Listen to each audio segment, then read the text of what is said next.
Hello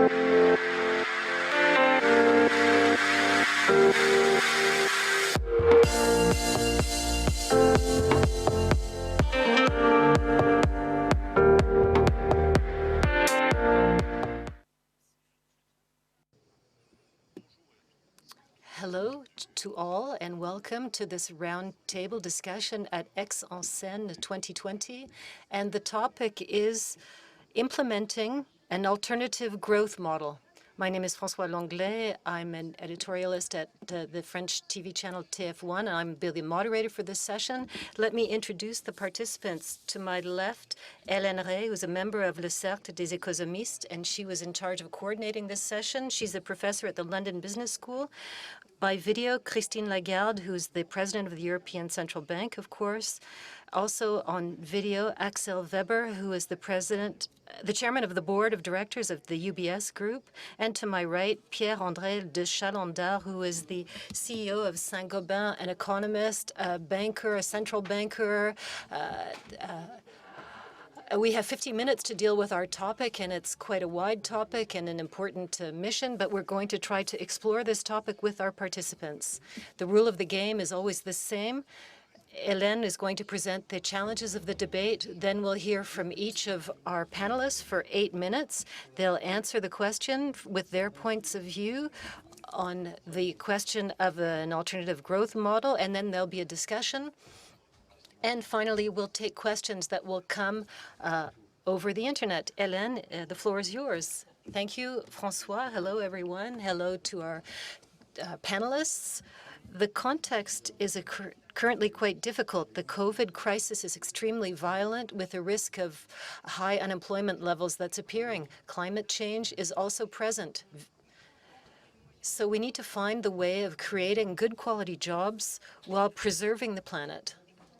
And if you think about this problem, it's a difficult problem, and I think we need to have two simple facts in mind. The first is that the shock of COVID has shown how our degrowth strategy is not working. We've seen a huge decrease in economic activity due to the pandemic, and the IMF has planned a recession of roughly 5% for 2020, globally 10% for France, with a major impact on public finance. It's a massive shock to the economy, but nevertheless, greenhouse gas emissions only went down by roughly 8% at the planetary scale in 2020. And yet, we would have to have a decrease of the same order each year until 2030 in order to ensure that the temperature only increases by 1.5 degrees, and this means that we won't solve our climate problem through degrowth. The only solution will be to transform our production system. That's the first simple fact that we need to bear in mind. The second one, in my mind, is that the impact of all of these Franco-French measures on climate change are negligible. French consumption is only responsible for 1.5% of global emissions. So we need, at minimum, a European strategy. And what could this European strategy entail? Here I'm going to put forward 3 ideas that I think are actually 3 needs. The first need is massive investment in public and private research in Europe in the field of energy in particular. We need to finance research at a high level to ensure carbon capture, hydrogen technologies, and also on new technologies that don't yet exist that we still need to invent. I'm talking about massive investment like a Manhattan Project level or an Apollo project.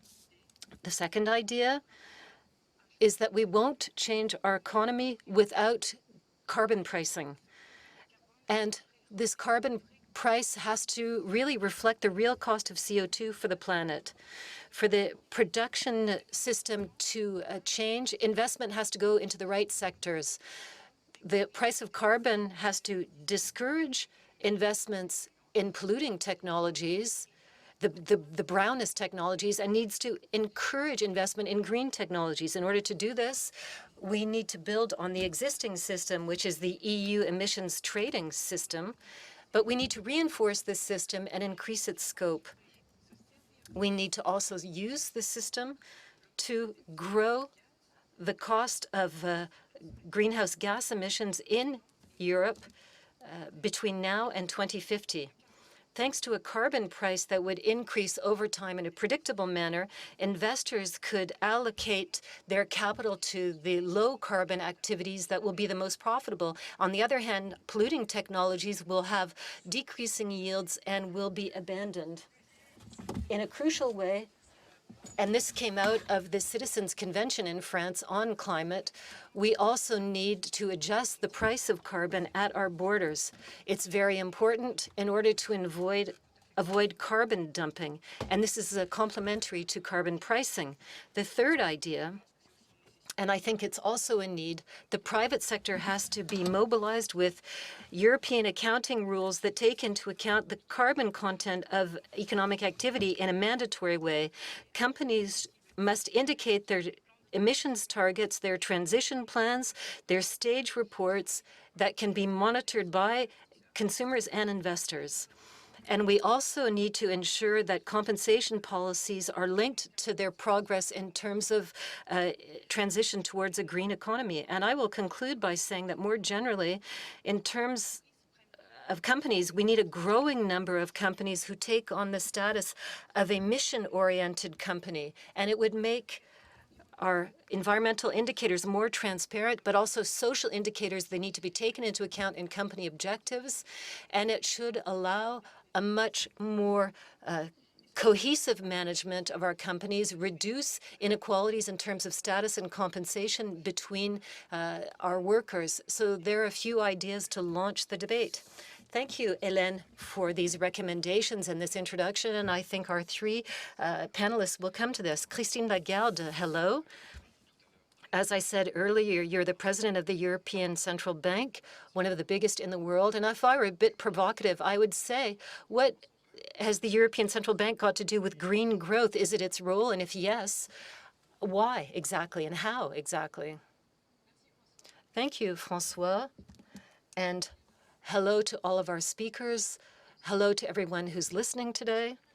I'm going to answer to your question in a precise way in my third point, but I'd like to begin by trying to qualify the impact of the pandemic that we've all been exposed to and been subject to. Secondly, I'd like to identify the way in which Europe is in an excellent position to meet this new transition that's underway. And then thirdly, I'll focus on the question that you've just asked. Firstly, the coronavirus crisis we'll be asking the question for a long time if it was a supply or a demand shock, which one was the most important. I'm only mildly interested in that question. What really interests me is the way in which this crisis will profoundly change the structure of our economies and how it will be an accelerator for a transformation that was already underlying in our economies, be it through the acceleration of the digitalization in services, in the automation of industry. Quite clearly, manufacturing cycles and service provision will be organized differently now. We feel that the crisis should lead to a shrinkage in the supply chain by roughly 35% and an increase in robotization in our industry by 65 to 75%. Similarly, the experimentation that we've all done in advanced economies with remote working will also change the way that we operate, the way that the employees work. And we realize that today, particularly in the United States, most employers consider that the employees will work at least 1 or 2 days from home rather than being at the office. For trade, we've seen an acceleration since the early 2020, and even more so as of March, we've seen an acceleration in online payments that will lead to the development of this type of trade to the detriment of traditional trade and commerce. So we're seeing in the way we produce, the way we work, the way we sell, this will lead to transformations and lead to a way of living that will be more sustainable and more ecological. I believe that Europe is well positioned to take control of this massive transition. Europe hosts the largest circular economy sector and ecological innovation sector in the world. The euro, secondly, our currency, is the #1 currency worldwide for green emissions obligations. 42% of green bonds are labeled or sold in euros. And Europeans are prepared to adopt a more ecological way of living. If we look at the impact studies, the surveys that were carried out, we realize that 94% of Europeans consider the environment to be important to them.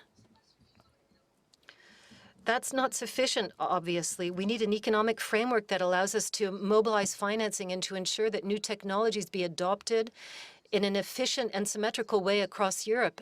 And I believe that the fertile imagination of financial companies has to be deployed in this field in order to find new instruments to finance these needs.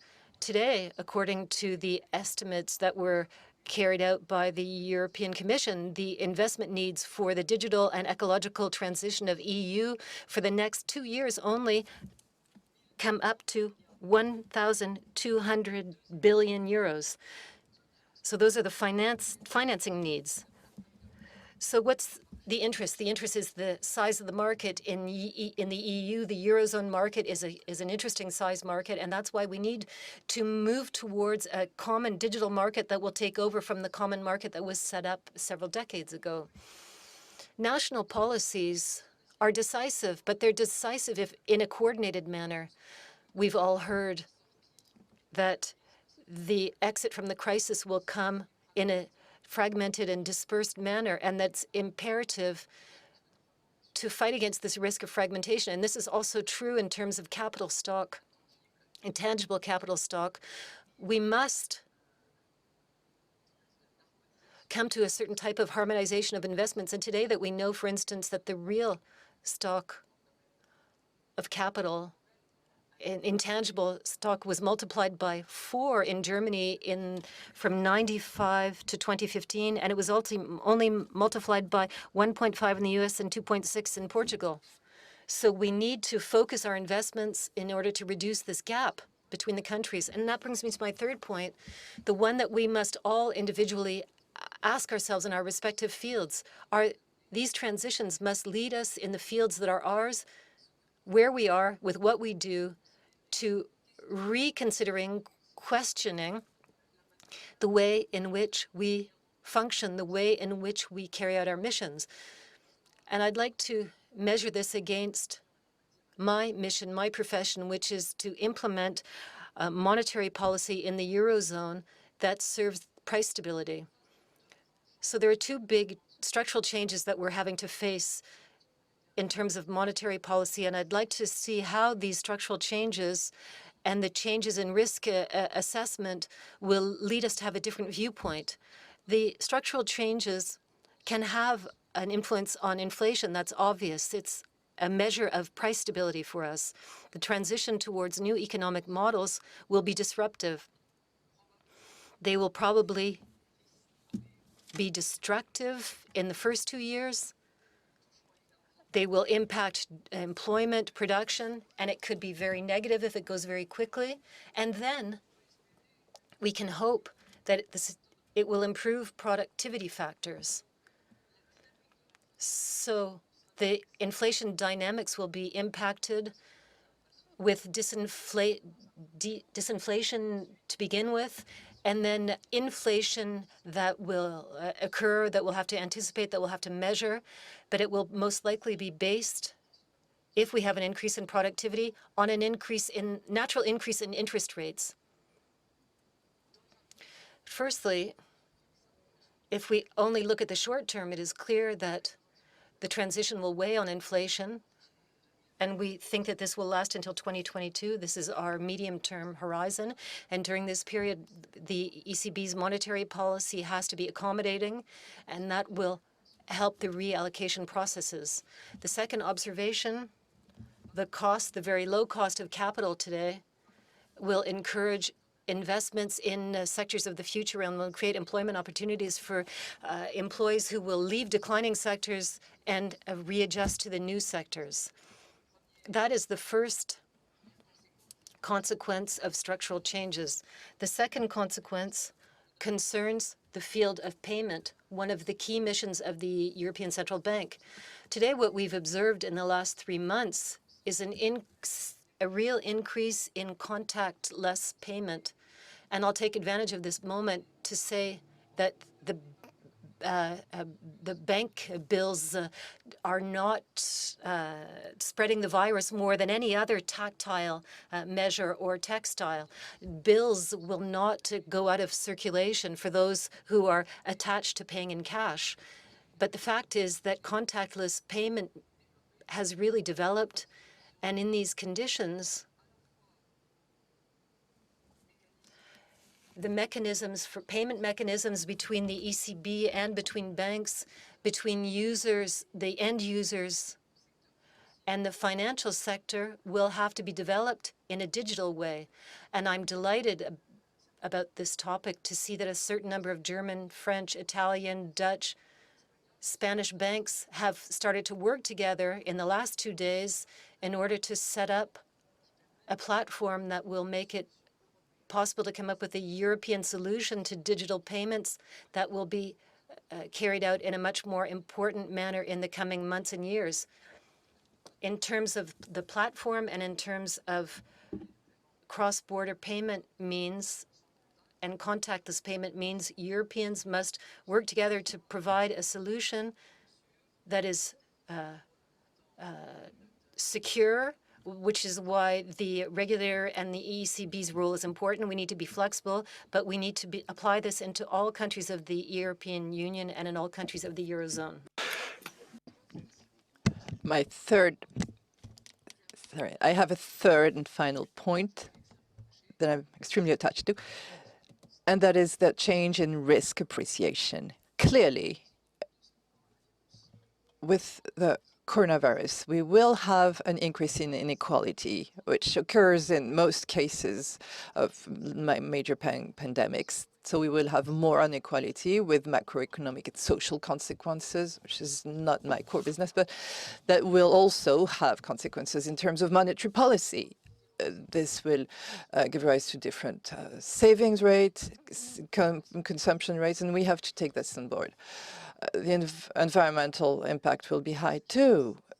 Drought, new inflationary dynamics will clearly be deeply affected by the ecologic or environmental risk and the necessity to preserve the environment. On this field, I think all central bankers and all the community that aims at greening monetary policies, as we are about 60 central banks in this network. So in all our activities, be it for business models, assessment of collateral, purchasing policies, we have to explore how to best meet environmental challenges.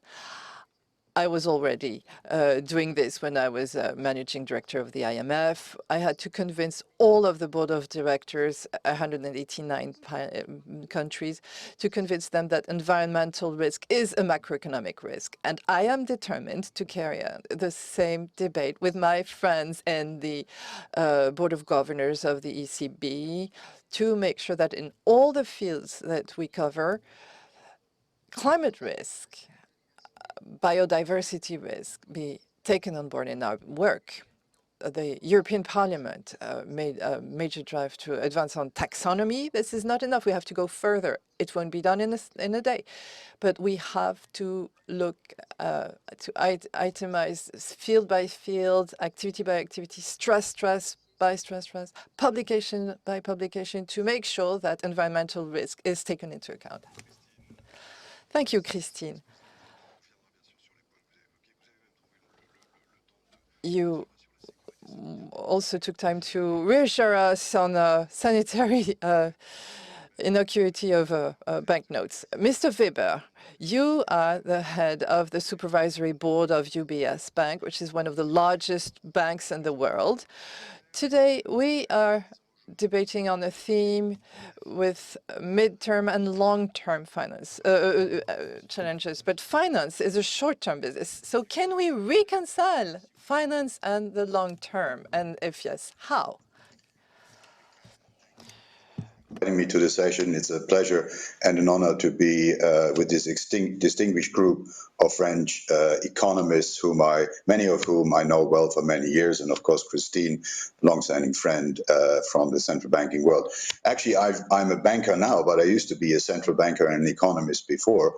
So one part of my brain is working on finance and shorter-term issues, but the other one is firmly focused on medium to long-term issues as well. So I think to just start, COVID-19 pandemic crisis was a risk that basically was in principle known, but we were insufficiently prepared. The climate change is another risk that in principle is known, but again, we're absolutely insufficiently prepared. And I think it is important that we act now before again in this area we face the catastrophic consequences and the disastrous consequences of global warming. So it's time to act, and we've seen other crises where we didn't early enough. This should be a lesson to act fast and reliable now. Climate risks are on the agenda of governments, of regulators, of central banks in the private sector, so more than the COVID crisis. This issue is being dealt with, but I think it's fair to say the current fragmented approach we're all pursuing is not working. And Hélène said that quite rightly. We have not been able to stabilize the increase in greenhouse gas emissions. We're far from that, and actually we're far from, even further away from reducing it to a level that is consistent by the year 2050 with zero net emissions, which is a condition to limit climate changes and global warming below 2%, 2 degrees increase. So we have to act. The formidable task we face, just to take a comparison, the International Energy Agency estimates that we need 3.5 trillion annually to be invested in the energy sector and in an energy transformation. More than 100 trillion of investments to be consistent with the less than 2% climate target means we have to build a universe that has the same market capitalization, actually more, than global existing equity markets around the world present today. And that was a system we built over a century. So, and we need to do this faster. We need to do it by 2050. A formidable task, and we're way behind the curve here. Now, for me, the vast majority of policy measures that is currently adopted is second best in the sense that it consists of regulations, restrictions, subsidies, green energy policies, and voluntary action. All valuable to have, but not enough to move the needle here in this context. What we need is a market-based system that is based on a single price of carbon, and Hélène has alluded to that. That's a first best system that will basically be needed to move forward. In my view, it should be built, as Hélène was indicating, on the EU emission trading system. That's a start, but it's not comprehensive enough, and in the prices in most of these systems are too low. Just to give you an example, only 20% of global carbon activity is around greenhouse gas emissions is covered by a carbon price. And of that 20%, only 5%, that is a total of 1%, trades at a price that is consistent in reaching the temperature goals of the Paris Agreement. So a formidable task of transforming 99% of what is related to carbon trading and emissions with a price. In my view, it's not enough, and finance can play a big role in that, it's not enough to just add a few elements here and there. A global carbon price built into financial markets could make sure that there will be a global system of finance that, like the traditional system that was built around reference rates like the LIBOR, this global system that is consistent with the environmental task should be built around a single price, and that is the price of carbon. And like Hélène was alluding, if the price of carbon is different in different jurisdictions, you need an adjustment as goods move across the border, a border adjustment tax, just like exchange rates make sure that as currencies move across borders and currency areas, there is a price equalization. So a cross-border adjustment tax is as much needed as a carbon price in itself. I think once you do that, you will see that a whole new financial system with current markets, with new derivative markets, future markets will evolve around that, and the financial system has the knowledge to build such a system. So my plea would be, let's get finance into this agenda, and finance can help develop the financial infrastructure that is needed for a carbon transformation. And I tell you, derivative markets are very important in this sense. If you have futures markets for a life project that takes 10 years of carbon emissions, if you can sell and buy the price of carbon for that period, then you are able to actually have reliable project execution, and you would be able to carry out longer term projects because you have a planning certainty that with the current more volatile prices, you simply do not have. So in my view, like in the pandemic crisis, the banks were not the core of this crisis. We were the core of the last crisis. We actually could channel finance where it was needed most in this crisis, and we became part of the solution. At least in Switzerland, the banks have contributed very much to the financing of the real economy in the transition. We can do the same for carbon. So we need to activate the financial sector in order to be part of the solution. Thank you. Merci à vous, Axel. Thank you, Axel Weber. There seems to be some convergence between you and Hélène on carbon pricing with a border adjustment mechanism in order to regulate differences. We also noted your plea for the financial industry and also for the market as a regulating instrument. Pierre-André Chalendar, you are the head of Saint-Gobain. How can a company such as yours incorporate the constraints of this alternative growth model? And what, in your view, is the most effective drive to make corporations move in terms towards more greenness? Is it a tax with carbon pricing, or is it consumer? A little bit of all of this. But first, I would like to say a few words about what is the change that is underway. Like for all crises, the COVID crisis has increased some pre-existing trends. Let me tell you about four. First, the globalization, which had a positive impact, is in question. Logistics chains are fragile. We are more aware of our reliance, our dependency for certain strategic areas, and with the feeling that we had no real control on our outcomes. And there's also the impact on unemployment. So now the policy and the public and government has now become more popular. There's a strong aspiration to regain control on globalization. The third trend is the boom in digital technology. Christine Lagarde talked about it already, and this has also contributed in a globalizing emotion and accentuated the instant dimension in information. People move from one topic to another. So this reign of emotion, of instantaneousness is based on short-term things. And that's as opposed to the long-term trends, economic and social trends. And fourth, the rising demands on the environment is clear. And there is a clear relation between health, well-being, and protecting our planet. Tomorrow's world and today's world will be both more local, more digital, and more sustainable.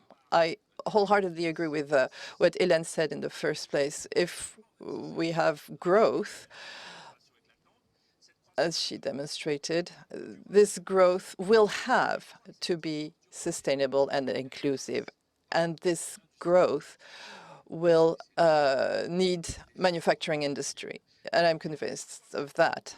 There will be no growth, no collective future without a rebirth of manufacturing industry. Manufacturing industry is a very important component of our future because it's important for the future challenges, demographic challenges, environmental challenges, health challenges, well-being aspirations. All this will need manufacturing industry. Otherwise, it won't happen. This convention is confronted to several facts. First, public opinion has an ambiguous approach to industry. Manufacturing industry is polluting, capitalist, even though it's increasingly recognized as a supplier of qualified jobs and an essential contribution to our strategic independence. Even though it's only accounting for 11 to 15% of the GDP, its criticality is all the more visible in countries such as France, that depends on faraway countries to supply things like masks. So we have moved towards the awareness of the importance of sovereign manufacturing industries. So it's we're clearly going away from the fabless model promoted by Cercle. Industry of tomorrow is production plants, research plants, innovation plants, technological facilities. There's also the importance of the local dimension. And there's also the human dimension, collaborating to producing useful aspects. The second fact is that there's no single model. They have different impacts on the environment. They have different models in terms of employment. They have different models in terms of logistics. You have local companies that are manufacturing and selling in the same place, such as Saint-Gobain, and other industries where countries are transported so that are more global. They vary in terms of their reliance on rare resources, natural resources. There's some are strategic, some are sovereign industries, and that's not obvious. What is to say about paracetamol, for example? So there's no one-size-fits-all solution for the future of industry. The rhythm and the content of its contribution to growth will be different from one segment to another, and we have to face this. The third fact is that industry happens in the long term. When Saint-Gobain is committed to reducing to zero by 2050, it is a long-term effort, and this cannot be perceived by someone like Greta Thunberg. Then industry will not succeed in this effort on its own. This effort should be supported by government for financing projects, for providing positive incentives by direct subsidies and through carbon pricing and other things, and also through negative incentives, taxation or prohibitions. So all this is redesigning the relationship between corporations and this government. And there's also the European dimension to avoid competition distortion with the mechanism of including of taxing carbon at borders. So this situation is different from the past. One example, who could have imagined that the trade-off asked from the government to Renault or Air France to help them during the crisis would be additional efforts on green vehicles and batteries in one case, and abandoning in the profit of train in the other case. So all this will go through more inclusiveness, more sustainability. So this is industry to become more sustainable and more local. And all these changes are interestingly linked. Local production and a short chain can reduce the environmental footprint. Digital technology is a way to facilitate this and to succeed in the energy transition. All of this leads to a more responsible capitalistic model, more inclusive, through also creating qualified jobs for young people and through revitalizing local communities. So this is in tune with society's expectations, but it's also for companies a factor of more performance and more creativity. So this leads to the raison d'être of corporations. An inclusive company that has a commitment to social and developmental targets is by nature a mission-based enterprise. A corporation should not be like an empty shell. It should be part of an integrated approach and relying on real long-term commitments. So should we go as far as writing this in the Articles of Association of Corporations? I don't think it's essential. And I believe that it entails a number of risks in the legal field. So I doubt that many corporations will go in down that road. However, we have many other levers to change things. There's the change in investors' behaviors. We expect a lot of support by the financial community. But I'm thinking of the quest for meaning in employees and also consumers. So I believe that companies that want to be attractive and high performance will adopt a more inclusive and more sustainable growth model. Thank you. You also are in favor of the carbon pricing mechanism. Christine, you're the only one who didn't say anything about this. Is it a good idea on your side to have a carbon pricing mechanism with border taxing in order to adjust the differences with imports? I'll answer wearing two hats. One is the former head of the IMF, who published and fought for this cause, for a carbon price that would be sufficient and constantly increasing, because you can't very quickly integrate a carbon price that would be the right price from the outset. The correct price oscillates between $60 and $70 per ton, and doing that too quickly is too complicated for certain countries. But we need to integrate externalities in the definition of the price. It has to be done in a gradual manner, determined manner. And for the countries that don't integrate these types of externalities, there has to be a border tax, an adjustment tax, that if it's set up in a universal manner, would be an excellent solution. The United States, 3 to 4 years ago, had considered this mechanism. For a single country, it's very complicated, and it's not compliant with the rules of the WTO. But a generalized tax for carbon pricing that would go up to fully represent the associated externalities is of course effective, and it could have an incidence on prices that would impact monetary policy. Yes, doubtless.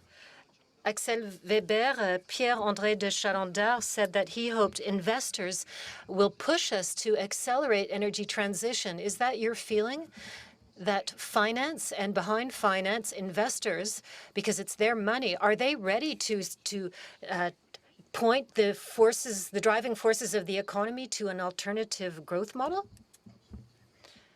Totally see already today that many of the American funds, pension fund investors, but also, large financial institutions in the US and on this side of the Atlantic are much further than, for example, some governments, including the US government, is on the same question. So there's an absolute demand for it in our client base, be it institutional clients like the one I talked about, or private clients.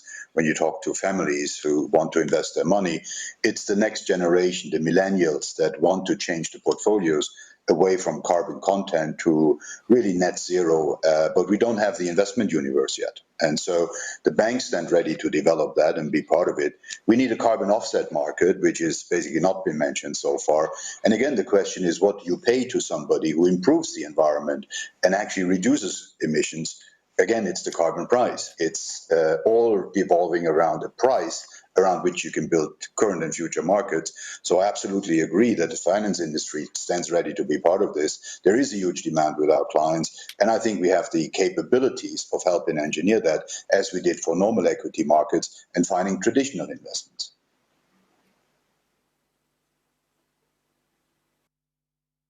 Ah, on a perdu la traduction. Si, si. Et même le son. Oui. Ah, alors je suis dans le bleu, pardon. Non, mais je crois qu'il avait fini. Merci de votre réponse. Merci. Thank you for your answer. We're receiving questions from our internet. So the evolution of urban areas and rural areas and their share of the world, you who work in the construction industry, what impact can this have on the sustainable growth model?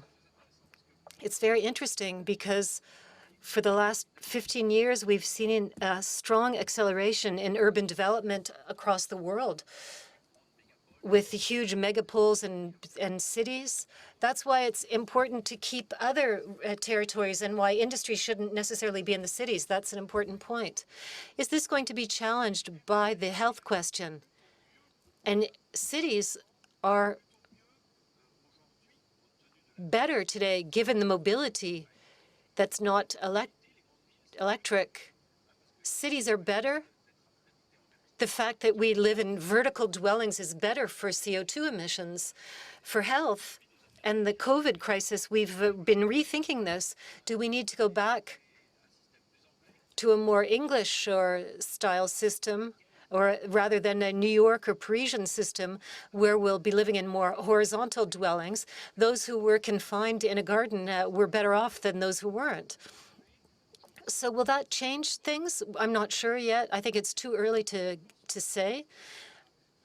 But if you want the electrification of transport, and I'm more familiar with the construction industry, but the electrification of transport will really change this this given and will allow us to develop space in an independent manner from our CO2 emissions. So a question for you, Hélène, on the impact of demographic trends on this topic. How can a macroeconomist like you understand this question or deal with this question? For growth, of course, when we think about demographic trends, we think about the aging population in developed economies and the change in consumption habits, saving habits that can come into play. And this depends on the countries that we examine. I would also say that there's an aspect of demographics that's interesting, and that concerns innovation. And a lot of innovators in science in the past were people who were fairly young. And so we can ask, what's the link between the demographics and immigration and innovation, and with a longer life expectancy up to 100 years, will we be able to set up a lifelong training for all stages of life if digitalization makes it possible for us to increase the access to education for people throughout their lives with relevant training? Can we make people's professional life more interesting and richer and allow innovation throughout one's life in different sectors? I think this is the type of society that we're tending towards, and I think it's desirable. I think with the breakthroughs that we're seeing now and the fundamental reorientations that we're seeing in terms of the green economy, digitalization, these are really subjects that should preoccupy us. And new educational and training technologies need to be set up today. We need to guide people towards these sectors of growth, and we need to start that now. And I think that question is very interesting. If you just allow me to add something, we've talked a lot about carbon pricing, and I would like to add that when we talk about carbon pricing and adjustment at the border through taxation, which is a good system to progress, but we still need to think about the redistribution effects that it can have, and we need to protect fragile populations. We didn't talk about that earlier. We need to have carbon dividends for citizens to avoid our yellow jacket syndrome. Yes, but that's realistic. We need to redistribute carbon dividends to citizens in the most progressive way possible to protect the most fragile populations. I wanted to add that because I think it's very important. Thank you, Hélène. One last question for Christine Lagarde. Unfortunately, we're running out of time. Earlier, Christine, you talked about the role of central banks and the European Central Bank that you're at the head of, the eminent role at an economic level that it plays. Recently, there's the Court of Karlsruhe in Germany that emitted an opinion on a program to support the economy that had been implemented by your predecessor. The eminent court was the highest court in Germany, and they're asking you to justify your action and are even threatening to impose to the Bundesbank, the German central bank, to no longer participate in the collective work that you're chairing. What's your opinion? Do you think there's a threat from this opinion on the European Central Bank's future action, particularly for the accompaniment of energy transition? No, I don't believe it's a threat for the following reason. The European Central Bank and those who make up the Euro system are subject to the competency of the Court of Justice of the European Community, and there's not the constitutional courts of a member country.